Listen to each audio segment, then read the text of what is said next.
اٹک jail کے قیدی number 804 Imran Ahmad Khan نیازی کے جرائم کی تفصیل ملاحظہ فرمائیں۔ پہلا جرم، جس ملک کی غریب لاچار عوام کے ہزاروں لوگ ماہانہ کینسر سے مر جاتے تھے، اس قوم کو چندہ جمع کر کر کے 3 کینسر اسپتال بنا کر دیے جہاں 70% لوگوں کا مفت علاج ہوتا ہے۔ جرم نمبر 2، جب اس کی سابقہ اہلیہ جمائمہ نے اسے کہا کہ یا میرے ساتھ لندن میں عیش کی زندگی گزارو یا مجھے چھوڑ دو، تو اس نے پاکستان کو چن لیا، بیوی کو چھوڑ دیا، یہاں تک کہ لاکھوں پاؤنڈز جو جمائمہ کی دولت سے اسے ملنے تھے وہ یہ کہہ کر ٹھکرا دیے کہ مجھے ان پیسوں کی کوئی ضرورت نہیں۔ تیسرا جرم، 40 سالوں سے ایک دوسرے کو سیاسی اقتدار بانٹنے والے سیاستدانوں کو عوام کے سامنے اس نے ایکسپوز کر دیا۔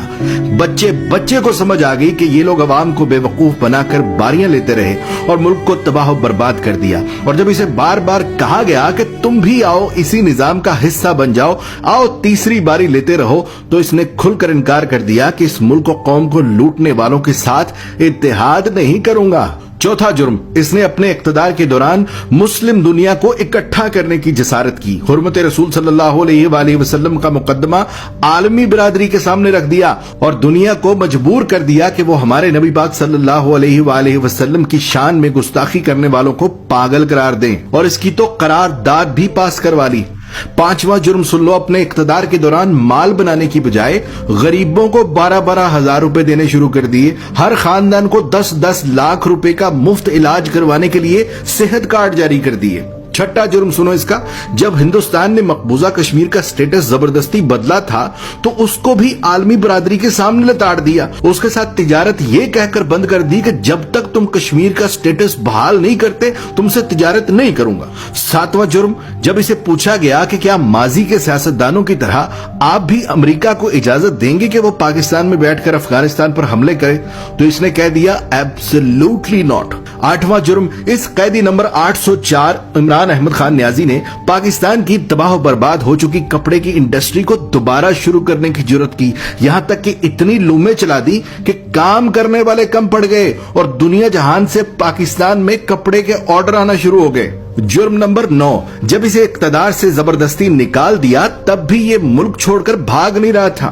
حالانکہ بار بار کہا گیا کہ چلے جاؤ یہاں سے ورنہ انجام برا ہوگا، مگر اس نے کہا کہ کوئی اپنا گھر بھی چھوڑ کر کہیں جاتا ہے اور پاکستان کو ہی اپنا جینا مرنا سمجھ لیا۔ 10واں جرم، جب اسے کہا گیا کہ باقی سیاستدانوں کی طرح تم بھی مغرب کو زمینی خدا مان لو، جان چھڑا لو اور ان کے آگے سر جھکا لو، تو اس نے نہ صرف خود انکار کر دیا بلکہ اپنی قوم کو بھی یہی سکھانے لگا کہ جھکنا صرف رب کے آگے ہے، کسی انسان کے آگے نہیں جھکنا۔ جرم نمبر 11، جہاں نئے سینما گھروں کی ضرورت تھی وہاں اس نے رحمت للعالمین اکیڈمی بنا دی، جہاں اسکولوں میں ڈانس ٹیچر، میوزک ٹیچر بھرتی کرنے تھے وہاں اس نے اسکولوں میں یکساں نصاب اور قرآن و حدیث کی کتابیں لازمی قرار دے دی۔ 12واں جرم سنو، اس نے غریب اور امیر کے لیے ایک جیسا انصاف مانگنا شروع کر دیا، کہنے لگا غریب کا بھی اتنا ہی حق ہے جتنا امیر کا ہے۔ جرم نمبر 13، PIA کا جو امریکہ میں روز ویلٹ ہوٹل ہم نے اب گروی رکھا ہے، یہ اسے 2 سال پہلے آزاد کروا کے قومی اثاثوں میں شمار کر رہا تھا۔ 14واں جرم سنو،